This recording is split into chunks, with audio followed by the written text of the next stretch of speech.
Bueno, buenas tardes. Gracias al comité organizador por la invitación. Bueno, ya la doctora Nitzia nos dio un amplio esquema, un amplio panorama de lo que es la diabetes gestacional, los cuidados que debe tener una paciente previo al embarazo y durante el embarazo, las metas de tratamiento y cómo prevenir complicaciones para tener resultados perinatales favorables para una paciente con diabetes. La plática que yo les voy a dar va enfocada a los cuidados en el parto y en el posparto. Vamos a empezar. Bueno, ya una vez que se llegó al final del embarazo, ¿qué es lo que hay que hacer con esta mujer y qué es lo que hay que planear y los puntos que hay que cuidar al momento que viene el trabajo de parto? Bueno, la vía de resolución, para empezar, se va a basar sobre todo en criterios obstétricos. La presencia de diabetes gestacional o pacientes que tienen diabetes previo al embarazo, la diabetes como tal no es una indicación de cesárea. O sea, el padecer diabetes no es una indicación absoluta de la vía abdominal para la resolución de este embarazo. A la paciente se le puede dar la oportunidad de tener un trabajo de parto para la resolución por vía vaginal, pero esto va a estar basado en las condiciones obstétricas que tenga la paciente al momento del final del embarazo. A estas pacientes se les puede ofrecer un trabajo de parto programado a la semana 38 con una inducto-conducción, igual que a una paciente que no es diabética, pero insisto, la vía de resolución se va a basar en las condiciones obstétricas de la paciente. En caso de macrosomía, en caso de que la paciente tenga un producto macrosómico ya documentado por ultrasonido, la mejor vía de interrupción del embarazo para evitar el trauma obstétrico pues es la vía abdominal. En este caso sí se prefiere y hay que explicarle a la paciente el beneficio de interrumpir el embarazo por esta vía cuando el feto viene grande o cuando el producto viene grande. Al momento del trabajo de parto, durante el trabajo de parto, la glucosa, el monitoreo de glucosa se tiene que hacer de manera intensiva. Se recomienda la toma de glucosa capilar cada hora o cada 2 horas dependiendo de las condiciones de la paciente. Esto tiene que ser individualizado. Si la paciente está bien controlada, se puede tomar glucosa capilar cada 2 a 4 horas y valorar la administración de insulina rápida de acuerdo a estas cifras. Se recomienda para un mejor resultado perinatal que la glucosa se mantenga entre 72 a 126 miligramos al momento del parto. Toda mujer embarazada con diabetes gestacional o diabetes preexistente que tenga algunas otras comorbilidades como son obesidad, presencia de cardiopatía, presencia de complicaciones respiratorias secundarias a obesidad, dislipidemia, hipertensión arterial o cualquier otro factor que pueda resultar en una elevación en el riesgo cardiovascular al momento del parto o cesárea, debe tener una valoración preanestésica completa que incluya estudios básicos como es la glucosa, la determinación de glucosa, la determinación de asuados para evaluar función renal, el perfil de lípidos completo, un electrocardiograma. Si en pacientes obesas con compromiso respiratorio se recomienda también tener una gasometría arterial para evaluar el aporte de oxígeno complementario o oxígeno suplementario al momento del trabajo de parto o cesárea. Entonces, toda mujer embarazada con diabetes gestacional, con comorbilidades asociadas, que muy posiblemente va a tener una vía de resolución abdominal, debe tener una valoración preanestésica en el tercer trimestre. Como ya lo comentó la doctora Nitzia, a todas las pacientes hay que hacerles una evaluación durante el embarazo de la presencia o no de retinopatía. Esta puede en un momento contraindicar el trabajo de parto de acuerdo a lo avanzado del problema. La retinopatía como tal no contraindica un trabajo de parto, pero eso se tiene que determinar en una opinión consensuada con el especialista, con el oftalmólogo. Las pacientes con retinopatía establecida tienen que ser evaluadas cada trimestre y al final del trimestre ver las condiciones de esa retina que no contraindiquen el esfuerzo al trabajo de parto, al momento del trabajo de parto. También, como les comentaba, se tiene que evaluar la presencia de nefropatía. Esto tampoco contraindica lo que sería un trabajo de parto, pero en pacientes que puedan necesitar el uso de anestesia general, sí tienen que ser evaluadas para el ajuste de dosis de acuerdo a la función renal, como en cualquier paciente que va a ser sometido a cualquier procedimiento quirúrgico. Es muy importante evaluar también el estado de la retinopatía y de la nefropatía 3 meses después de que se haya resuelto el embarazo. Esto es muy importante en el seguimiento posterior de las pacientes. El manejo de la hipertensión durante el embarazo, en el trabajo de parto y en el puerperio también es muy importante. Es muy frecuente que la diabetes gestacional o la diabetes preexistente se presente de manera concomitante con alteraciones en la presión arterial. Entonces, es muy importante tener a la paciente bajo control. Como ya lo comentaban en la plática previa, pues si está utilizando la paciente inhibidores de la ECA o ARA2, estos se deben suspender durante el embarazo. De manera segura se puede ofrecer a la paciente el uso de alfa-metildopa, hidralazina, betabloqueadores como la betalol, se puede prescribir también con seguridad prazosina. Los calcioantagonistas también pueden ser utilizados con seguridad durante el embarazo. Es importante tener una vigilancia estrecha de las cifras tensionales al momento que inicia la labor de parto e ir monitorizando las cifras tensionales de manera muy estricta para evitar probables complicaciones perinatales en este tipo de pacientes.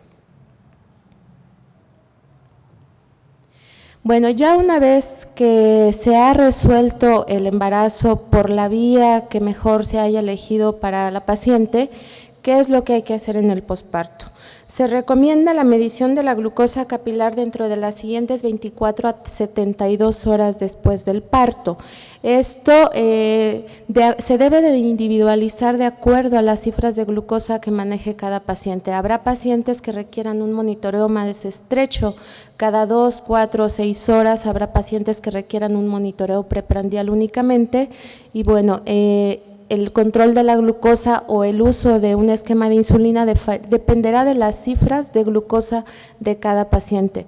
Recordemos que una vez que se resuelve el embarazo, la resistencia a la insulina cae de manera brusca. Una vez que se expulsa la placenta, se resuelve mucho de la resistencia a la insulina y de muchas de las alteraciones hormonales favorecidas por algunos factores de crecimiento placentario. Entonces, aquí es importante que inmediatamente después que la paciente tenga la resolución del embarazo, se suspenda la medicación hipoglucemiante, ya sea insulina o hipoglucemiantes orales, pero también tiene que ser individualizado dependiendo de las cifras de glucosa que presente cada paciente. Lo que se espera es que regrese a cifras normales o que caigan de manera brusca las cifras de glucosa en el posparto, pero como les repito, esto tiene que ser individualizado, hay que medir glucosas capilares en las pacientes y valorar si van a requerir a un aporte de insulina, de hipoglucemiantes orales o únicamente las dejamos con dieta. Se tiene que realizar una reclasificación de estas pacientes, sobre todo cuando son diabéticas gestacionales. Bueno, en las pacientes con diabetes preexistente antes del embarazo ya no hacemos una curva de tolerancia, pero en pacientes que cursaron con diabetes gestacional es recomendable hacer un chequeo o una reclasificación entre la semana 6 a 12 del posparto, con una curva de tolerancia a la glucosa oral con 75 gramos, aplicando los criterios diagnósticos o las cifras establecidas para pacientes que no que no son diabéticos, o sea, hacer una curva de tolerancia y aplicar los criterios para pacientes no embarazadas. Las mujeres con diabetes gestacional deben de ser orientadas hacia un cambio en el estilo de vida y hábitos de alimentación. Esto ha demostrado que disminuye de manera considerable el riesgo de padecer diabetes después del embarazo y en caso de embarazos posteriores disminuye también el riesgo de volver a presentar diabetes gestacional. Como ya les había recomendado, se sugiere suspender la medicación inmediatamente después del parto y evaluar algún tipo de tratamiento de manera individualizada. Las guías también recomiendan la vigilancia periódica de estos hijos, de estos niños, de estos productos, hijos de madres con diabetes gestacional. La vigilancia con el pediatra tiene que ser estrecha, por lo menos se recomienda dentro de los primeros años de vida, en peso y talla, por el alto riesgo de desarrollo de obesidad y diabetes a un futuro de estos niños.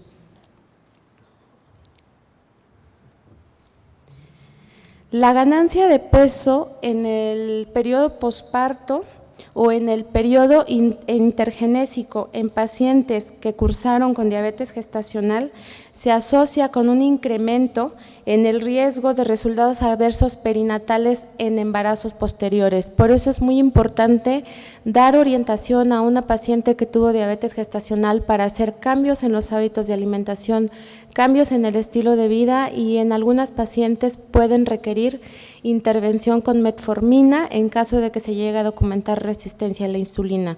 Esto mejora mucho el pronóstico de resultado perinatal en embarazos posteriores. Se ha observado que en pacientes que tienen ganancia de peso después del parto o en el periodo intergenésico tienen una progresión más rápida hacia diabetes mellitus en un futuro. Esto se ha asociado por la presencia mayor de resistencia a la insulina. Como les comentaba, la metformina y un cambio en el estilo de vida previene o retrasa la progresión o la aparición de diabetes mellitus en este tipo de pacientes. La sensibilidad a la insulina, como les comentaba, se incrementa de manera rápida en el periodo inmediato al posparto y se normaliza entre la primera y segunda semana después de la resolución del embarazo. Tocando el tema de la lactancia materna, la presencia de diabetes gestacional o de diabetes preexistente como tal no contraindica que estas mujeres puedan dar seno materno al producto o al bebé. De hecho, actualmente se está orientando más a las mujeres para que lacten a sus bebés. ¿Por qué? Porque esto les favorece a ellas una pérdida de peso más rápida en el periodo posparto, previene lo que es la aparición de diabetes en etapas más tardías y también el efecto benéfico sobre el bebé, ya que mejora mejora el pronóstico a futuro de padecer también diabetes, de padecer obesidad y bueno, todas las bondades que tiene la leche materna. El uso de hipoglucemiantes orales como glibenclamida o metformina no contraindica la lactancia materna en estas mujeres. De hecho, la glibenclamida no se ha detectado en leche materna, las cifras de glibenclamida detectadas son muy bajas y se ha visto que niños que han sido alimentados al seno materno de madres que están recibiendo metformina o glibenclamida no tienen ninguna alteración en el desarrollo físico o en el desarrollo psicomotriz por haber estado recibiendo alimentación al seno materno mientras las mamás consumían este tipo de medicamentos. Entonces, el que la mujer esté utilizando algún tipo de antidiabético oral como glibenclamida o metformina no es una contraindicación para que la paciente pueda alimentar a su bebé. Lo mismo pasa con algunos antihipertensivos que son seguros durante la lactancia, los calcioantagonistas, los inhibidores alfa. No hay contraindicación para que una mujer pueda lactar a su bebé en caso de que requiera continuar con esta medicación. También se recomienda que a mujeres, sobre todo diabéticas tipo 1, se les realice una medición de TSH a las 3 y 6 semanas del posparto por el riesgo latente que hay de tiroiditis posparto. Esto es lo más práctico de los cuidados en trabajo de parto y en el posparto en las mujeres con diabetes gestacional. Ahora vamos a pasar a un tiempo de preguntas y respuestas. No sé si tengan algunas preguntas.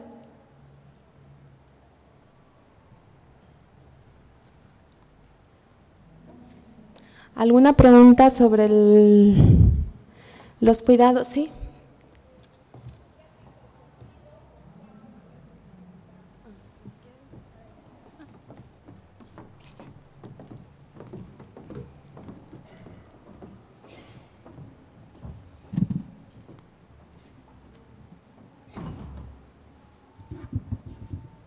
Depende. ¿Sí se escucha? ¿Sí se escucha? Se escucha. Sí. Depende del tipo de paciente del que estemos hablando. Si es una mujer que no desea tener más hijos, pues lo electivo es que sea algo quirúrgico. Si es una mujer que quiere tener hijos más adelante, pero no quiere tomar nada, pues es un DIU de cobre o un DIU Mirena, ¿no? Y si no hay ninguna contraindicación, si no hay dislipidemia, la diabetes está controlada, puede ser un anticonceptivo oral combinado de dosis baja, cualquiera de sus tipos.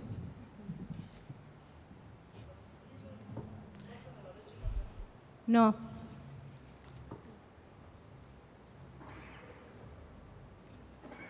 ¿Alguien más? ¿Alguna otra pregunta?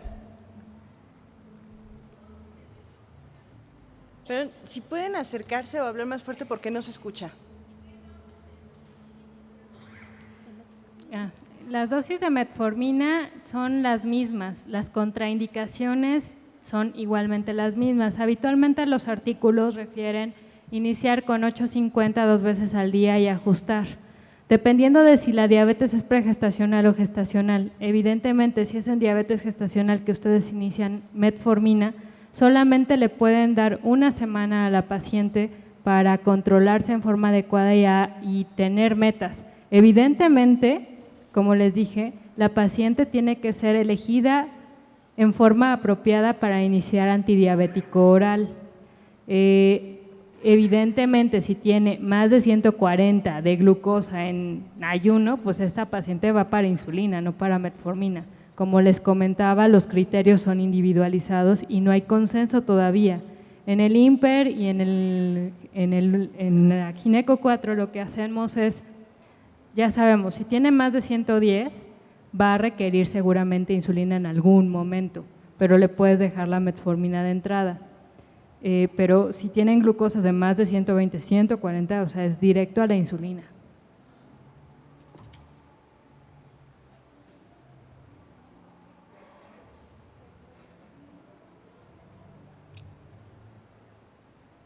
Las concentraciones de triglicéridos y colesterol se van a elevar propiamente por el efecto de los estrógenos que tenemos circulando. Habitualmente, si una paciente ya se conoce con una dislipidemia, se toleran hasta 350, algunos libros dicen 400. Habitualmente, las mujeres que se apegan, y son las embarazadas las únicas que vemos esto, disminuyen las cifras de triglicéridos como en un 50% únicamente con el tratamiento no farmacológico. Y las dosis de fibratos que se pueden utilizar habitualmente son entre 200 a 400 miligramos. Otro medicamento que se utiliza si no quieren usar fibratos son los omegas, pero las dosis son altas y evidentemente el efecto indesable de tener la sensación o el sabor a pescado les provoca náusea.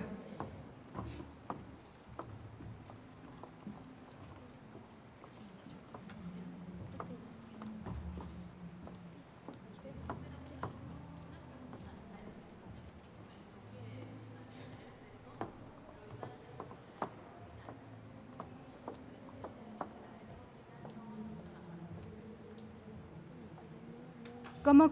No entendí, perdón.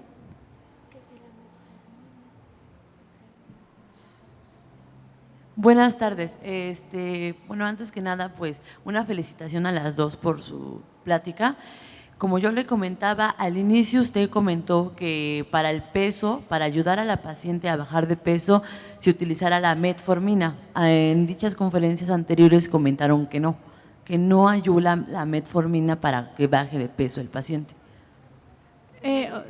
No tiene un efecto como tal en cuanto a la pérdida de peso. O sea, lo que hace la metformina es inhibir el complemento 2 de la cadena respiratoria de la mitocondria y inhibir otras vías mitogénicas. Eso es justamente, con eso disminuye la resistencia a la insulina. La insulina es una hormona trófica. Si tenemos hiperinsulinismo, si la normalizamos, eso favorece a que el metabolismo tenga, digamos, un equilibrio más adecuado para que conjuntamente con dieta y ejercicio alguien pueda perder peso, pero efectivamente la metformina no hace que bajes de peso, controla un factor que hace que tú pierdas peso, ¿sale?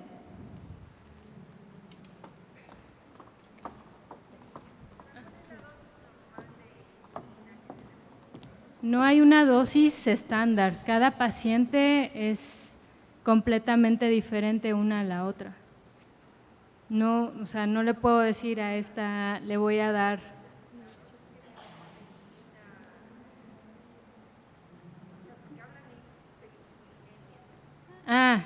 Ya, no, mire, para eso existen índices de resistencia a la insulina como el HOMA, como el QICI, y se hacen, y bueno, entonces podemos determinar evidentemente si alguien tiene resistencia o no a la insulina, ¿sale?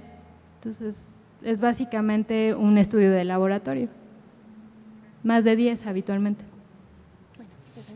Pues agradecemos a las doctoras esta excelente presentación.